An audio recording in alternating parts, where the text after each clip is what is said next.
Hello friends, welcome to பங்குச்சந்தை YouTube channel. இன்னைக்கு பார்க்கக்கூடிய டாபிக் என்னன்னா, what is demat account, what is share certificate, why we need demat account, what is trading account, what is saving account, how to open demat account. Demat account open பண்ணும்போது நம்ம கவனிக்க வேண்டிய சில முக்கியமான தகவல்கள், இந்த செய்திகள் எல்லாம் பார்க்கலாம். இந்த வீடியோ உங்களுக்கு பிடிச்சிருந்துச்சுன்னா லைக் பண்ணி சப்ஸ்கிரைப் பண்ணுங்க. இந்த வீடியோவை ஸ்கிப் பண்ணாம பாருங்க. அப்பதான் நாங்கள் சொல்லப்பட்ட செய்திகள் எல்லாம் உங்களுக்கு முழுமையா புரிய வரும். இப்போ ஒரு பங்கு சந்தையில் ஒரு ஷேர் வாங்கி விற்கணும்னா நமக்கு இந்த 3 அக்கௌண்ட்டும் தேவை. அதில் முதலாவதா பேங்க் அக்கௌண்ட். பேங்க் அக்கௌண்ட் இருந்தால் தான் அது மூலிமா நம்ம கேஷை ட்ரான்ஸ்ஃபர் பண்ண முடியும். ட்ரேடிங் அக்கௌண்ட்டுக்கு ட்ரான்ஸ்ஃபர் பண்ண முடியும். இந்த ட்ரேடிங் அக்கௌண்ட்டு தான் பை அண்ட் செல் பண்ணக்கூடிய ஒரு அக்கௌண்ட். அப்புறம் பை அண்ட் செல் பண்ணக்கூடிய அக்கௌண்ட் ஷேர் நமக்கு ஹோல்ட் ஆகக்கூடிய இடம் தான் டிமேட் அக்கௌண்ட்டுன்னு சொல்லுவோம். இப்போ இதற்குண்டான விளக்கத்தை பார்க்கலாம். ஃபஸ்ட்டு பேங்க் அக்கௌண்ட்னா என்னென்னா, நம்ம அன்றாட யூஸ் பண்ணக்கூடிய ஒரு சேவிங் அக்கௌண்ட். அதாவது நம்ம அமௌண்ட்டு போடவோ எடுக்கவோ ஒரு சேவிங் அக்கௌண்ட் வச்சுருப்போம். அது SBI, ICICI bank, HDFC bank, Kotak bank, இதே மாதிரி ஆர்பிஐ அப்ரூவ்டு பண்ண பேங்காக இருந்தால் நல்லது. அது மூலிமா தான் நம்ம அக்கௌண்ட்டில் இருக்கக்கூடிய அமௌண்ட்டை ட்ரேடிங் அக்கௌண்ட்டுக்கு ட்ரான்ஸ்ஃபர் பண்ண முடியும். அப்படி இந்த ட்ரேடிங் அக்கௌண்ட்டை நம்ம டைரெக்டாக ஓப்பன் பண்ண முடியாது. சில புரோக்கர்ஸ் மூலிமா தான் ஓப்பன் பண்ண முடியும். அந்த புரோக்கர்ஸ் யாரெல்லாம் ஜிரோதா, அப்ஸ்டாக், ஷேர்கான், ஹெச்டிஎஃப்சி செக்யூரிட்டிஸ், இதே மாதிரி நிறைய புரோக்கர்ஸ் இருக்காங்க. அந்த புரோக்கர்ஸ் மூலிமா தான் நம்ம அப்ரோச் பண்ணி ட்ரேடிங் அக்கௌண்ட்டை ஓப்பன் பண்ண முடியும். ட்ரேடிங் அக்கௌண்ட்லாம் என்னென்னா, ஒரு ஷேர் வாங்கி விற்கக்கூடிய இடம் தான் ட்ரேடிங் அக்கௌண்ட்டுன்னு சொல்லுவோம். இந்த வாங்கல விற்ற ஷேர் எல்லாம் ஹோல்ட் ஆகக்கூடிய இடம் தான் டிமேட் அக்கௌண்ட்டுன்னு சொல்லுவோம். டிமேட் அக்கௌண்ட்லாம் என்னென்னா, நம்ம பை அண்ட் செல் பண்ணக்கூடிய ஷேர் எல்லாம் எலக்ட்ரானிக் டாக்குமெண்ட் மூலயமா ஸ்டோர் பண்ணக்கூடிய இடம் தான் டிமேட் அக்கௌண்ட்டுன்னு சொல்லுவோம். இது ஷேர் மட்டும் இல்லாமல் பாண்டு, இடிஎஃப்பும் எலக்ட்ரானிக் மூலயமா ஸ்டோர் பண்ண முடியும். இப்போ why we need demat account, எதுக்கு நமக்கு டிமேட் அக்கௌண்ட்டுன்னு தேவைன்னு பார்ப்போம். உதாரணத்துக்கு ஒரு கடையில் ஒரு துணி வாங்குறோம். அதுக்கு நம்ம ரெசிப்ட் கேட்டு வாங்குவோம். அதுதான் ப்ரூஃப் ஆஃப் பர்ச்சேசிங் சொல்லுவோம். அதே மாதிரி ஒரு ஷேர் வாங்கணும்னா நமக்கு ஒரு ப்ரூஃப் தேவை. அதுதான் ஷேர் சர்டிஃபிகேட்டுன்னு சொல்லுவோம். ஒரு 40-50 வருஷத்துக்கு முன்னாடி, இந்த ஸ்க்ரீனில் காட்டியிருக்க பாருங்க, ஒரு 40-50 வருஷத்துக்கு முன்னாடி ரிலையன்ஸ் இண்டஸ்ட்ரியோட ஷேர் வாங்கினதுக்கு உண்டான ப்ரூஃப் தான் இந்த ஷேர் சர்டிஃபிகேட்.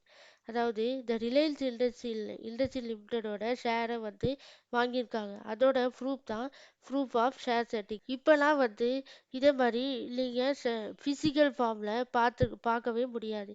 ஏன்னா இப்போ இருக்க ஷேர் எல்லாம் டிமெட்டீரியலைஸ்டு பண்ணிட்டாங்க.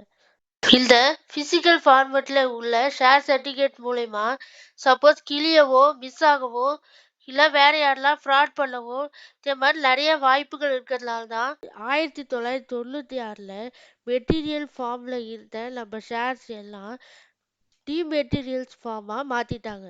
இந்த இந்த டிமெட்டீரியல்ஸ் ஃபார்மை ஸ்டோர் பண்ணக்கூடிய 2 அமைப்பு இருக்குது. அதில் ஒன்று சிடிஎஸ்எல், என்எஸ்டி. சிடிஎஸ்எல்லாம் என்ன, சென்ட்ரல் டெபாசிட்டரி சர்வீசஸ் இந்தியா லிமிடெட்னு சொல்லுவாங்க. என்எஸ்டிஎல்லாம் என்னன்னா, நேஷனல் செக்யூரிட்டிஸ் டெபாசிட்டரி லிமிடெட். இந்த 2 அமைப்பு தான் நம்ம ஷேர்ஸை ஹோல்டு பண்ண வைத்து கொள்ளக்கூடிய ஒரு அமைப்பு. இந்த 2 அமைப்புமே செபியோட டெபாசிட்டரி பார்ட்டிசிபென்ட்ஸ்னு சொல்லுவாங்க. அதே மாதிரி இப்போ டிமேட் அக்கௌண்ட்லாம் என்னன்னா, இப்போ உதாரணத்துக்கு ஒரு எஸ்பிஐ ஷேர் வாங்குகிறோம். அந்த ஷேர் வாங்கி அது கிரெடிட் ஆகக்கூடிய இடம் தான் டிமேட் அக்கௌண்ட்டுன்னு சொல்லுவோம். இந்த அக்கௌண்ட்டு நம்ம இன்னைக்கு வாங்கினோம்னா நாளைக்கு தான் டிமேட் அக்கௌண்ட்டில் கிரெடிட் ஆகும். அதே மாதிரி எஸ்பிஐ ஷேரை வாங்கி விற்கும்போது டெபிட் ஆகக்கூடிய இடம் தான் டிமேட் அக்கௌண்ட்டுன்னு சொல்லுவோம். அதாவது டிமேட் அக்கௌண்ட்லேருந்து அந்த ஷேர் நீக்கப்படுவது ஒரு நாள் ஆகும். இதுதான் டிமேட் அக்கௌண்ட்டுன்னு சொல்லுவோம். இந்த டிமேட் அக்கௌண்ட் ஓப்பன் பண்ணும்போது நம்ம கவனிக்க வேண்டிய சில முக்கியமான தகவலை பார்ப்போம். இப்போ புரோக்கர் செபியோட ரிஜிஸ்டர் பர்சனான்னு பார்க்கணும். அடுத்த 2வது பாயிண்ட் என்னன்னா, புரோக்கருடைய கமிஷன் சார்ஜஸ்லாம் என்னன்னு பார்க்கணும். அதாவது டெலிவரிக்கு எவ்வளோ, இன்ட்ராடேக்கு எவ்வளோ சார்ஜ் பண்ணுறாங்க, மல்டிபிள் அக்கௌண்ட் வச்சுருந்தா எவ்வளோ சார்ஜ் பண்ணுறாங்க? மல்டிபிள் அக்கௌண்ட்லாம் என்னன்னா, இப்போ ஒருத்தங்க வந்து 2 அக்கௌண்ட்டு கூட வச்சுருக்கலாம். அதாவது ஒரு அக்கௌண்ட் வந்து இன்வெஸ்ட்மெண்ட்டுக்காக வச்சுருப்பாங்க. சில பேர் வந்து இன்னொரு அக்கௌண்ட் வந்து இன்ட்ராடே அப்புறம் ஷார்ட் டேர்ம் சிங்க் ட்ரேடுக்காக வச்சுருக்கலாம். அதுதான் மல்டிபிள் அக்கௌண்ட்டுன்னு சொல்லுவாங்க. மல்டிபிள் அக்கௌண்ட் வச்சிருக்கும் போது நமக்கு சார்ஜஸ் வந்து நிறையா ப்ரொவைட் பண்ணுற மாதிரி இருக்கும். இதே ஒரு டிமேட் அக்கௌண்ட் வச்சுருந்தீங்கன்னா அதுக்கு கொஞ்சம் சார்ஜஸ் வந்து கம்மியாக வாய்ப்பு இருக்குது. இந்த டீட்டெயில்ஸ்லாம் அந்த புரோக்கர்கிட்ட கேட்டு தெரிஞ்சுக்கிறது நல்லது. அடுத்த 3வது விஷயம் என்னென்னா, அந்த ஆப்பு வந்து நமக்கு யூசர் ஃப்ரெண்ட்லியாக இருக்கா, அந்த டிமேட் அக்கௌண்ட் வந்து நமக்கு யூஸ் பண்ணுறதுக்கு நல்ல வசதியாக இருக்கான்னு பார்க்கணும். அடுத்த 4வது பாயிண்ட் என்னென்னா, அந்த ஆப்போட ஃபீச்சர்ஸ் அண்ட் டூல்ஸ் அந்த ஷேர்ஸை வந்து அனலைஸ் பண்ணுறதுக்கு நமக்கு யூஸ்ஃபுல்லாக இருக்கா அந்த ஆப்புன்னு பார்க்கணும். அடுத்ததாக 5வது விஷயம்னா, நல்ல கஸ்டமர் சப்போர்ட் வந்து நமக்கு தராங்களா, அந்த டிமேட் அக்கௌண்ட் மூலிமா நல்ல கஸ்டமர் சப்போர்ட் வந்து நமக்கு தராங்களான்னு பார்க்கணும். இந்த 5 விஷயங்கள் வந்து நம்ம முக்கியமாக செக் பண்ணிட்டு தான் ஒரு டிமேட் அக்கௌண்ட் வந்து ஓப்பன் பண்ணணும். இப்போ டிமேட் அக்கௌண்ட் ஓப்பன் பண்ணுறதுக்கு தேவையான முக்கியமான டாக்குமெண்ட்டை பற்றி பார்க்கணும். ஃபஸ்ட்டு என்ன தேவைன்னா, ஐடி ப்ரூஃப் ஒன்று தேவை. அடுத்தது அட்ரஸ் ப்ரூஃப் தேவை. அடுத்தது 2 ஃபோட்டோ நமக்கு தேவை. பேங்க் ஸ்டேட்மெண்ட் வந்து 6 மந்த்ஸ் உடைய பேங்க் ஸ்டேட்மெண்ட் வந்து நமக்கு கேட்பாங்க. அடுத்ததாக பேன் கார்டு ஒன்று தேவை. அடுத்ததாக ஒரு அப்ளிகேஷன் வந்து நமக்கு கொடுப்பாங்க. அதை சைன் பண்ணி கொடுத்தோம்னா, இப்போலாம் வந்து டிமேட் அக்கௌண்ட் வந்து வித்தின் 1 நாள்லேயே நமக்கு வந்து 1 நாள்லேயே டிமேட் அக்கௌண்ட் வந்து ஓப்பன் பண்ணி கொடுத்துட்றாங்க.